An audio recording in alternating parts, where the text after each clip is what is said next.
I'm going to discuss 18 USC Code 3553, History and Characteristics of the Offense. This is part 2. Hello, and thank you for tuning into my video series, Indicted and Facing Prison, Now What? My name is Mark Blatstein, and in 2006, I too was indicted and convicted of a felony and wound up losing my license. To call this a life-altering event at the time, at best, was an understatement. And for all of you who are listening, I understand exactly what you're going through. With work, though, upon release, I was able to get my medical license reinstated in full in 2010. So my takeaway lesson is prison is temporary. The goal of this series is to provide you with the information you'll need to survive and navigate these times, because knowledge together with preparation is going to help you build back the confidence you're going to need throughout this process. Since you've heard that the Department of Justice and FBI has been asking questions, maybe they showed up at your front door of your home, of your office, or you received the target letter, the cases are most of their cases is mostly complete, and they have a 98% conviction rate.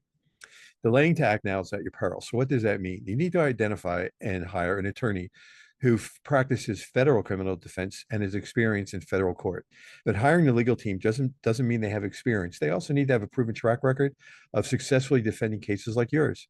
So last I'll add is that it needs to be a good fit. You need to be very comfortable with the law firm, because in order for you to get the best result, the law firm and you have to work hand in hand. The choices that you are making today, therefore, are going to help your tomorrow.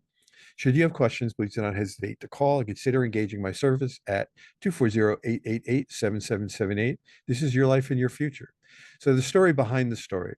This comes out in a personal narrative, autobiography, which is the same thing as the story. This is your whole life story, the good, the bad, and the ugly, the highs and the lows. What happened as a child, what that was like. What do you remember? Do you remember interactions with your parents? What happened in high school? Did you go to college? Were you working? Were in the military, family? Everything matters. The longer your personal narrative is at the beginning, the better, and then it can be shortened. What happened and how did this happen? It brought you to this point where you're being charged with a felony. Writing your story or autobiography includes everything. You want it to include your successes as well as your failures. And again, I come up to the Clint Eastwood movie, The Good, the Bad, and the Ugly. If you haven't seen it, even the theme song should bring memories. Was there any trauma? Were there any drugs, legal, illegal, alcohol, gambling? Were there family problems? Did any of these contribute to what you did?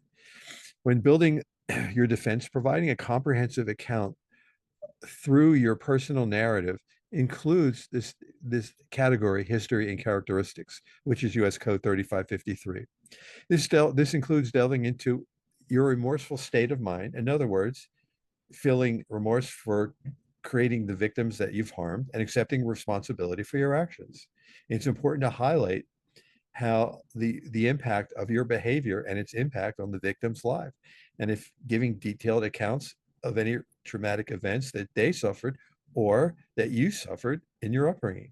You need to present the whole story of your history and characteristics, only you're not going to call it that, to the judge. It'll be woven into your narrative, and consider several key factors that will help you make the best case possible, as well as understanding the triggers that will keep you from going through the same decision process that got you in trouble with the law in the first place.